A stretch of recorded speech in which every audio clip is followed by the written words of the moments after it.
जय हिंद साथियों, आप सभी का स्वागत है हमारे यूट्यूब चैनल बेसिक ज्ञान 2.0 में। दोस्तों, आज के इस वीडियो में देखने वाले हैं झटपट जीके जीएस क्वेश्चन जो किसी भी प्रतियोगी परीक्षा के लिए काफ़ी ही महत्वपूर्ण रहेगा।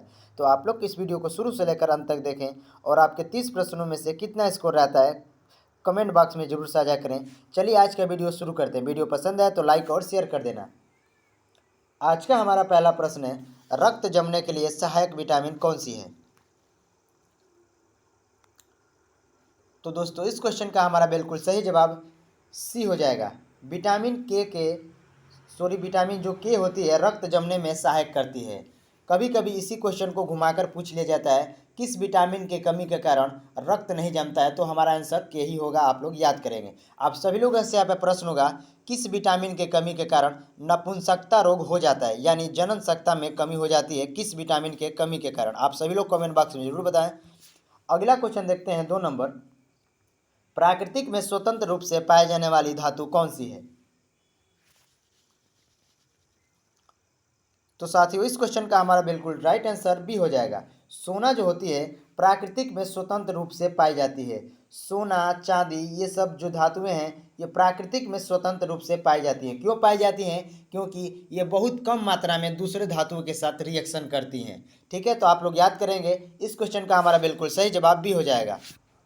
अगला क्वेश्चन देखिए 3 नंबर। अल्टीमीटर किसके मापने के लिए पैमाना है? तो साथियों, जो हमारा अल्टीमीटर होता है वो ऊंचाई मापने के लिए एक पैमाना है, यानी इस क्वेश्चन का हमारा बिल्कुल सही जवाब सी हो जाएगा।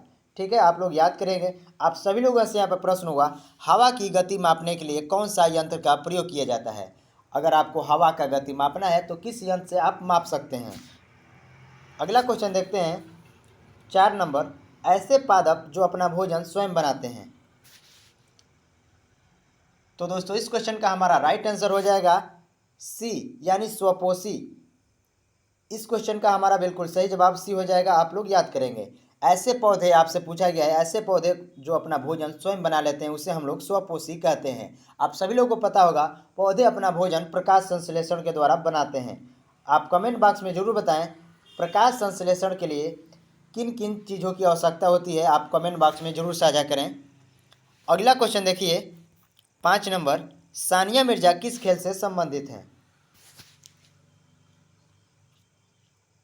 तो साथियों, हमारा सानिया मिर्जा जो हैं टेनिस खेल, यानी 5वें नंबर क्वेश्चन का हमारा बिल्कुल सही जवाब ए हो जाएगा। सानिया मिर्जा टेनिस खेल खेलती हैं। आप लोग याद करेंगे। यहाँ पे एक और क्वेश्चन आता है, रानी रामपाल।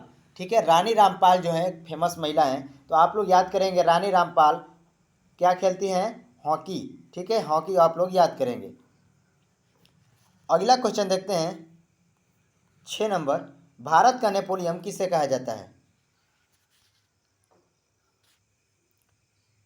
तो साथियों, भारत का नेपोलियन समुद्रगुप्त को कहते हैं, यानी 6 नंबर क्वेश्चन का हमारा बिल्कुल सही जवाब ए हो जाएगा। समुद्रगुप्त को भारत का नेपोलियन कहते हैं। आप सभी लोगों से यहाँ पे प्रश्न होगा, भारत का आइंस्टीन किसे कहा जाता है? ध्यान दें और प्रश्न को इसका जरूर जवाब दें। भारत का आइंस्टीन किसे कहा जाता है? आप कमेंट बॉक्स में जरूर बताएं। अगला क्वेश्चन देखते हैं 7 नंबर। धातु के ऑक्साइड प्राकृतिक में कैसी होती हैं? तो दोस्तों, धातु के जो भी ऑक्साइड होते हैं वो प्राकृतिक उनका क्षारीय होता है, यानी 7वें नंबर क्वेश्चन का हमारा बिल्कुल राइट आंसर डी हो जाएगा। याद करेंगे, अच्छा प्रश्न है। यहीं पे 2 प्रश्न देखिए, धातु का इसमें पूछा गया है। अगर आपसे पूछा जाए अधातु, अधातु के ऑक्साइड कैसे होते हैं प्राकृतिक में? वो होते हैं अम्लीय। आप लोग याद करेंगे। ठीक है, अगला क्वेश्चन देखते हैं 8 नंबर। किस रंग का अपवर्तनांक सबसे कम होता है? तो साथियों, हमारा लाल रंग का अपवर्तनांक सबसे कम होता है, यानी 8 नंबर क्वेश्चन का हमारा बिल्कुल सही जवाब ए हो जाएगा। आप लोग याद करेंगे।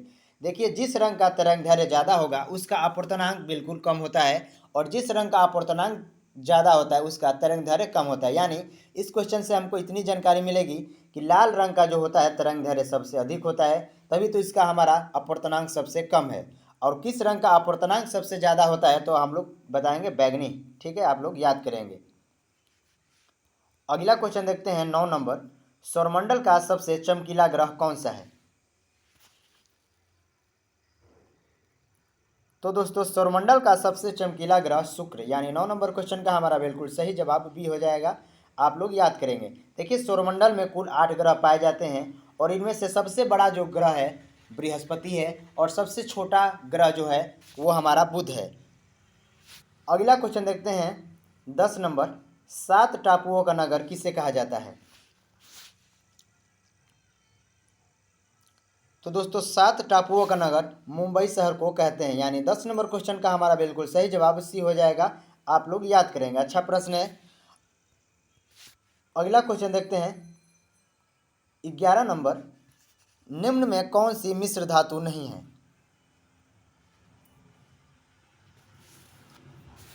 तो दोस्तों हमारा इसमें एक ही दिख रहा होगा, यानी 11 नंबर क्वेश्चन का राइट आंसर डी हो जाएगा। ठीक है, जस्ता जो है मिश्र धातु नहीं है बल्कि यह एक धातु है और जो भी आपको ऑप्शन में दिख रहा होगा ये किसी न किसी 2 या 3 पदार्थ से मिलकर बने हुए कोई ना कोई धातु से। तो याद करेंगे कांसा, पीतल, इस्पात ये सारे मिश्र धातु हैं और जस्ता एक खुद धातु है। ठीक है, आप लोग याद करेंगे। अगला क्वेश्चन देखते हैं 12 नंबर, राष्ट्र सुंदरवन राष्ट्रीय उद्यान किस राज्य में स्थित है? तो दोस्तों सुंदरवन जो राष्ट्रीय उद्यान हमारा है वो पश्चिम बंगाल, बहुत ही फेमस यह राष्ट्रीय उद्यान है, बहुत ही प्रचलित है। तो आप लोग याद करेंगे। इस क्वेश्चन का हमारा बिल्कुल सही जवाब ए हो जाएगा, पश्चिम बंगाल। आप सभी लोगों से यहाँ पे प्रश्न होगा काजीरंगा अभ्यारण्य किस राज्य में स्थित है? काजीरंगा अभ्यारण्य किस राज्य में स्थित है? हम आपको हिंट दे रहे हैं, इसमें एकमात्र जो एक सींग वाला गैंडा होता है ये पाया जाता है, इसीलिए यह फेमस है काजीरंगा अभ्यारण्य। आप लोग को बताना है किस राज्य में स्थित है। अगला क्वेश्चन देखते हैं 13 नंबर, महाकालेश्वर मंदिर कहाँ स्थित है? तो दोस्तों इस प्रश्न का हमारा बिल्कुल सही जवाब बी हो जाएगा, यानी उज्जैन। आप लोग याद करेंगे महाकालेश्वर जो मंदिर है वो उज्जैन में स्थित है, यानी 13 नंबर क्वेश्चन का हमारा बिल्कुल राइट आंसर बी हो जाएगा। आप लोग याद करेंगे। अगला प्रश्न देखते हैं 14 नंबर, भारत का कोकिला किससे कहा जाता है? ध्यान से एक बार प्रश्न को पढ़ें तब जवाब दें। तो दोस्तों भारत का कोकिला हम लोग सरोजिनी नायडू को कहते हैं, यानी 14 नंबर क्वेश्चन का बिल्कुल सही जवाब ए हो जाएगा। आप लोग याद करेंगे। यहाँ पे 2 प्रश्न होता है, एक स्वर कोकिला पूछा जाता है। ठीक है, स्वर कोकिला किससे कहा जाता है? तो हम लोग टिक करेंगे लता मंगेशकर। ठीक है, और कोकिला सिर्फ पूछा गया है तो हमारा बिल्कुल सही जवाब हो जाएगा सरोजिनी नायडू। यहाँ पे हमने दोनों प्रश्नों को कर लिया है। आगे देखते हैं 15 नंबर, निम्न में सहजीवी संबंध बनाने वाला जीव कौन सा है?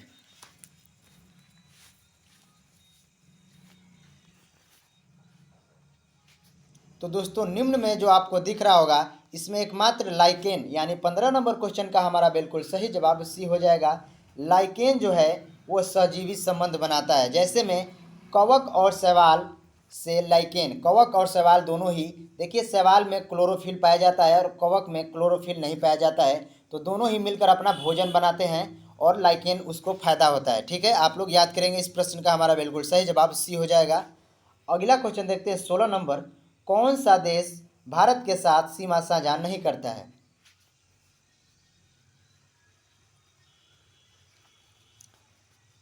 तो साथियों हमारा कुल 7 देश हैं जो भारत के साथ अपना सीमा साझा करते हैं, यानी भारत के पड़ोसी देश अगर आपसे पूछा जाए तो आप 7 ही ट्रिक करेंगे। ठीक है, तो इसमें देखिए रूस जो एकमात्र दिख रहा होगा आपको, 16 नंबर क्वेश्चन का हमारा बिल्कुल सही जवाब सी हो जाएगा, यानी रूस।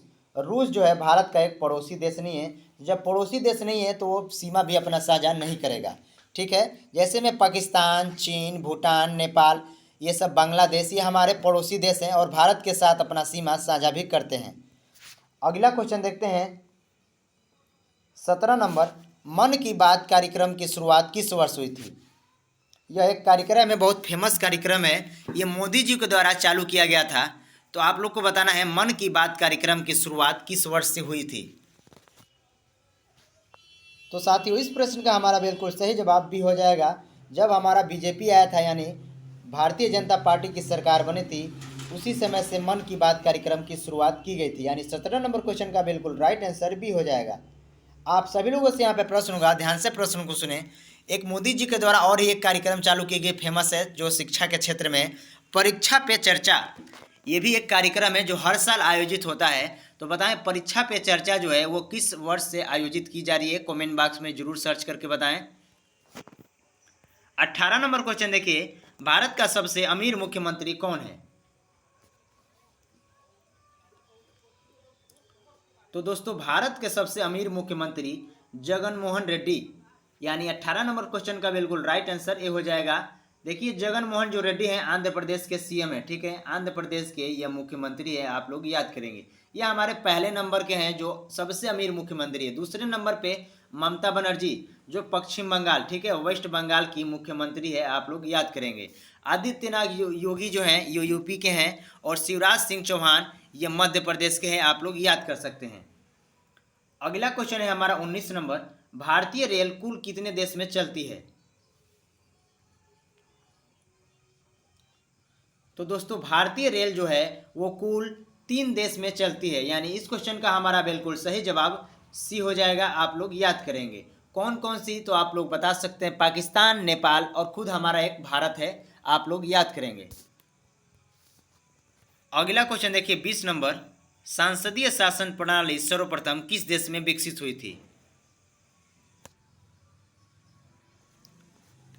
तो दोस्तों संसदीय जो शासन प्रणाली है सर्वप्रथम ब्रिटेन यानी इंग्लैंड, आप लोग याद करेंगे। 20 नंबर क्वेश्चन का हमारा बिल्कुल सही जवाब भी हो जाएगा। ब्रिटेन में सबसे पहले संसदीय व्यवस्था की शुरुआत हुई थी। देखिए यहाँ पे कोई भी दिमाग ये ना दौड़ाए कि यहाँ पे कभी अमेरिका होता है तो कभी ब्रिटेन। तो अगर आपसे इस तरह क्वेश्चन पूछा जाएगा सबसे पहले लिखित संविधान किस देश का है, तो हम लोग ट्रिक करते हैं अमेरिका, ठीक है, जो 1789 में बना था, आप लोग याद करेंगे। लेकिन यहाँ पे सांसदीय व्यवस्था की बात की गई है तो सबसे पहले ब्रिटेन में विकसित हुआ था।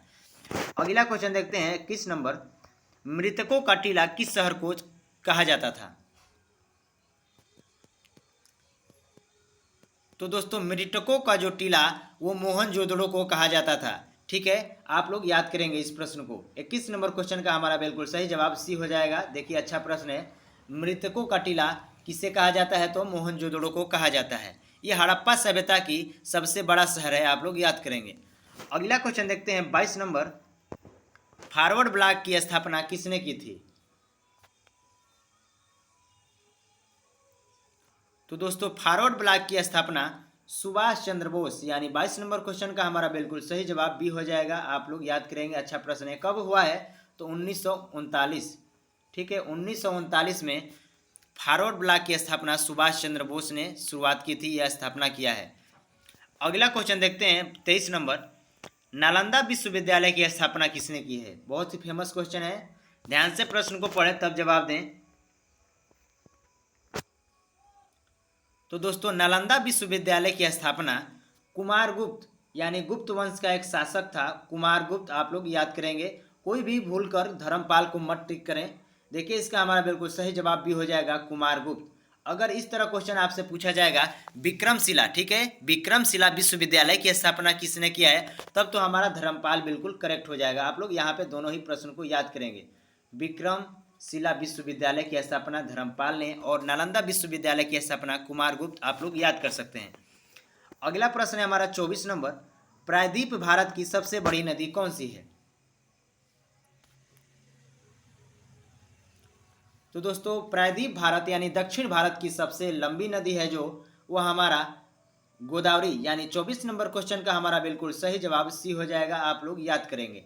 अगर आपसे ये पूछा जाए भारत की सबसे लंबी नदी कौन सी है, तो आप लोग बताएंगे गंगा नदी, आप लोग याद करेंगे सबसे लंबी नदी गंगा नदी।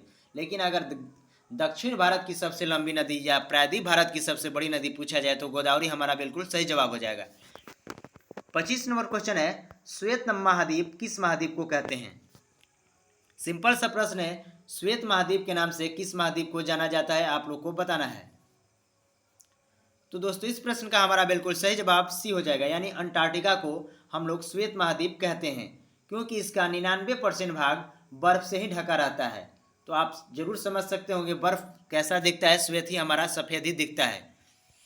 अगला प्रश्न देखते हैं 26 नंबर, नीति आयोग के अध्यक्ष कौन होता है?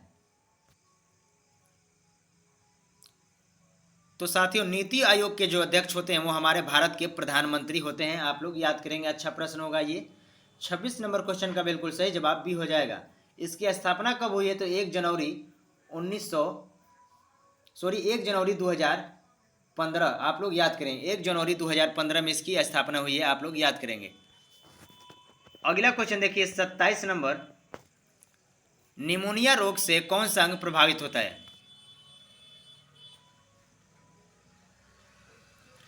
तो साथियों निमोनिया रोग से हमारा फेफड़ा प्रभावित होता है, यानी 27 नंबर क्वेश्चन का बिल्कुल सही जवाब बी हो जाएगा।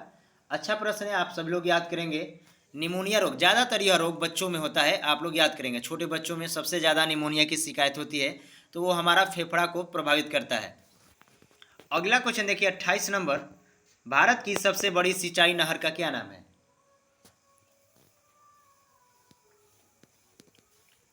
तो दोस्तों भारत की सबसे बड़ी सिंचाई नहर का नाम हमारा इंदिरा गांधी नहर है, यानी 28 नंबर क्वेश्चन का बिल्कुल सही जवाब सी हो जाएगा।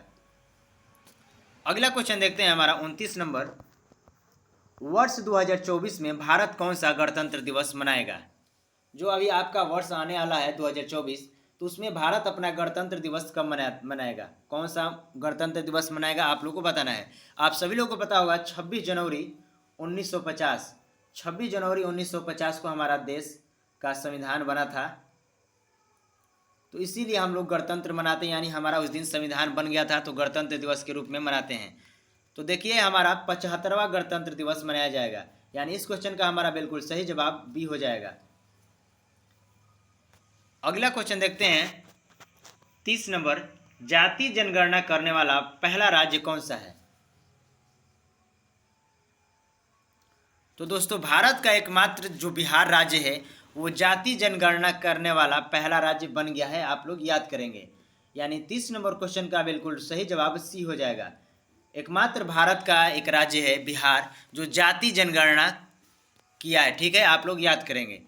यहाँ पे हमने 30 प्रश्नों को पूरा किया है। वीडियो के अंत में आपके लिए क्विज रखा जाता है। चलिए आज का क्विज देखते हैं। आज का हमारा क्विज है, अंबेडकर की सबसे ऊंची प्रतिमा किस शहर में स्थापित किया गया है? डॉक्टर भीमराव जो अंबेडकर हैं, जो संविधान के जनक के रूप में माने जाते हैं, इनकी सबसे बड़ी ऊंची प्रतिमा है जो ये किस शहर में स्थापित किया गया है आप लोग को बताना है। इस क्वेश्चन का जरूर ही जवाब दीजिएगा आप लोग गूगल करके ही, ठीक है। आप लोग को आज का वीडियो कैसा लगा कमेंट बॉक्स में जरूर बताएं। धन्यवाद।